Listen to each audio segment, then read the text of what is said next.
chat, vous avez dit? Sac à main plutôt. Salut les gars, on se retrouve aujourd'hui avec un nouveau Prono Coulisses.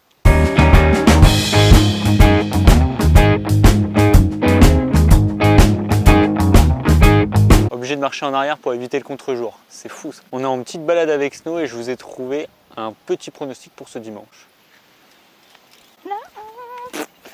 J'ai rien dit pour pas gâcher ta vidéo, mais je me suis dit si c'est la bonne prise, il va gueuler ce con encore.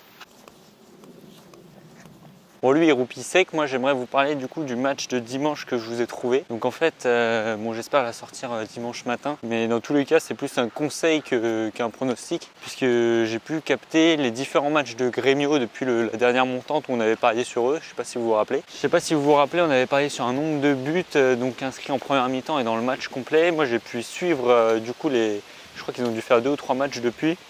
Et en fait, j'ai pu remarquer des choses assez intéressantes qu'on va pouvoir parier. J'ai suivi les autres matchs qu'ils ont pu faire et à chaque fois, j'ai regardé si le pronostic que j'avais pu parier pour la montante s'appliquait aussi. À chaque fois, il y a énormément de buts et surtout au premier mi-temps. Et du coup, les cotes d'au moins un but en première mi-temps sont assez hautes. Je pense qu'ils sont calés sur le football en général. En général, on a beaucoup nous en Ligue 1 de 0-0. Et là, au Brésil, il y a vraiment énormément de buts. À mon avis, ça y va à fond dès la première mi-temps. Je ne sais pas si les défenses sont super bonnes, mais en tout cas, à chaque fois, ça passe pour Grêmio dernièrement. Donc je pense que c'est assez intéressant de les prendre. À chaque fois, c'est des cotes supérieures à 1,30.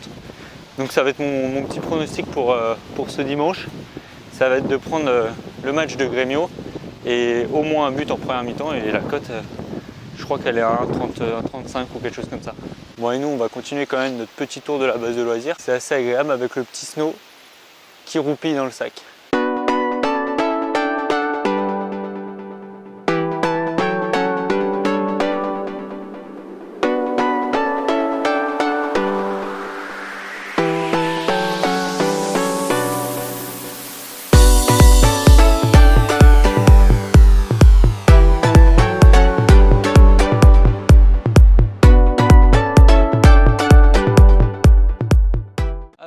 Parler aussi du coup du dernier palier. Là c'est un petit peu la merde puisque du coup la Russie n'a pas réussi à gagner contre le Portugal et le Mexique ont fait match nul. Du coup ça semble un peu mal parti. La cote de la Russie contre le Mexique était à 2,70, autant dire que du coup notre qualif côté 1,77 où on avait pris 2 équipes, c'est un peu de la merde.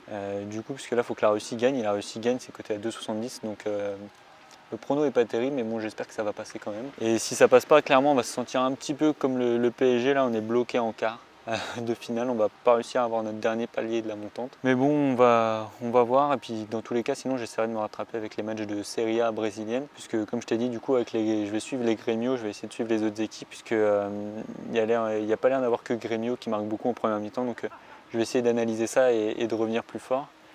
Et regardez-moi ça, regardez-moi ce chasseur.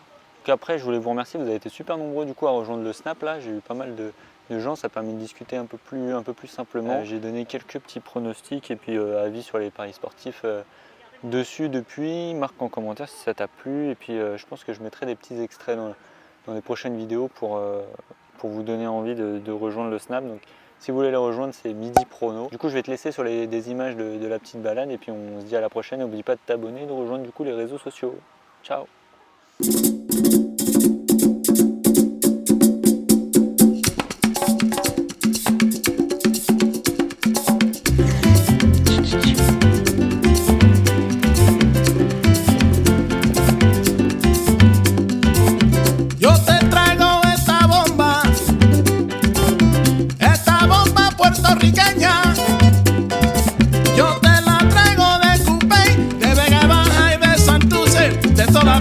Puerto Rico.